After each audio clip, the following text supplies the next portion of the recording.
Part 8 in the final video in the series on the old postal route covers the crossing of the Trotter River and the final 6-kilometer drive out to the Elandsvlei farm. If you intend driving this route, it's important to watch parts 1 through 7 sequentially to gain a complete perspective of what to expect. The crossing of the Trotter River can range from being a simple drive over flat rocks to a life-threatening challenge of trying to drive through a raging torrent of white water. On the day of filming in late May 2018, the river was flowing but never got deeper at the crossing of more than 300 millimeters. All the vehicles were able to cross with relative ease. Please note that there's a drop-off to the right about 5 meters from the western bank. It's a good idea to mark the spot so that drivers have a visual of where the drop-off is. Before attempting this river crossing, or any river crossing for that matter, take a sturdy stick and walk along both proposed tracks, checking for holes or other underwater objects. It's important to know the wading depth of your vehicle, which you can look up in your owner's manual.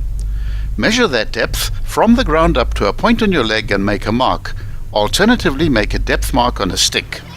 If the water goes higher than the mark, there's a likelihood of water ingressing into the engine, and that will be the end of your trip.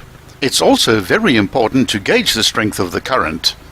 If you decide that the water level is too deep or the current is too swift, you have the option of waiting to see if water levels will drop, which is highly unlikely in the winter months, or retracing your entire route back to the start, which will more than likely become a night drive.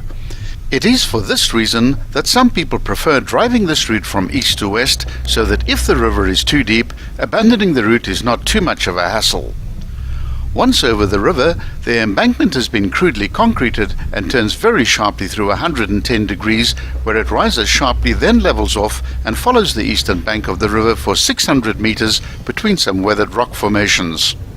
At the 48-kilometer point, there's a fork where you must keep right and follow the track as it compresses up a narrow rock-strewn gully. This gully gets very narrow, and it's easy to scrape your vehicle on one of the many protruding rocks. The small obstacle is best tackled in low range for precise control. If you're nervous about picking up a scratch, rather let your passenger get out and guide you through the obstacle. It's only about 80 meters long. As is the case with all video footage, the driving always appears easier on the video than what it is in reality.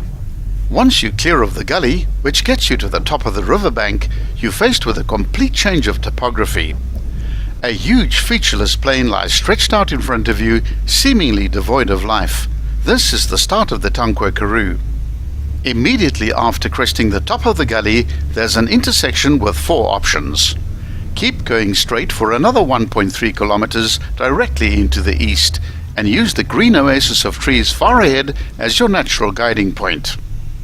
Once you've completed this route, you'll be driving back on the R355, which has something of a reputation for destroying tires. Driving on slightly deflated tires will reduce the likelihood of getting a puncture, but it's very important not to drive too fast on soft tires, as they could overheat and result in a blowout. Never exceed 80 kilometers per hour on soft tires. At the 49.5 kilometer mark, there's another track that feeds in from the left. Ignore it and keep on going straight. Just 300 meters further, there's another fork with a track leading in from the left, marked by a cairn with a pole. The road bends through 70 degrees here, so keep right. With the direction reverting into the southeast, the road crosses another wide and featureless plain for 900 meters, where it suddenly dips down to cross the Trotter River. Drivers need to be wide awake here, as it's easy to damage your vehicle at this spot, as it's so close to the end of the route. The approach and exit of the river is convoluted, and obstacles appear at every turn, which range from low overhanging branches to ruts, washaways and large round river boulders. The stream itself is crossed via a rudimentary concrete low-level bridge, just wide enough for a single vehicle. Hitting one of the boulders with a diff or a gearbox needs to be avoided completely. Switch to low-range first gear and crawl through this section. Just as the track starts looking normal, it deteriorates quickly for the next branch of the river, which follows within 50 meters. Exactly the same design of bridge has to be negotiated here, and once again there are the big boulders that have to be driven over. The next set of big round boulders have to be negotiated, which is followed by a sharp steep incline as the riverbank is crested on the far side. Throughout this triple stream crossing of the Doring River, it's best to remain in low range. If the Doring River is flowing strongly at this section, it will quickly escalate into a grade 4 or even a grade 5. For those driving the route in the opposite direction, this would be an early warning that the main crossing of the Trotter River would be impassable. Here the road rises steeply up the riverbank with a fence running parallel to it on the left. The small oasis of greenery directly ahead marks the Elandsvlei farmstead and the end of the route. Despite the many farm gates on this route, there were actually only 4 that needed to be closed. The road now dips down for the third and final crossing of the Doring River. Once again, there are the big round boulders to negotiate. Immediately after the crossing, there are 2 large old blue gum trees which appear to block the way ahead, but the track zigzags between these trees, then swings sharply to the right.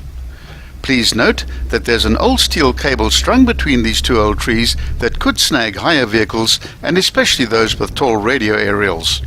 Please check the height clearance if in doubt. The track now heads directly towards the Elandsvlei farmstead, where the old postal route ends at the 53.2 kilometer mark. Please remember to re-inflate your tires.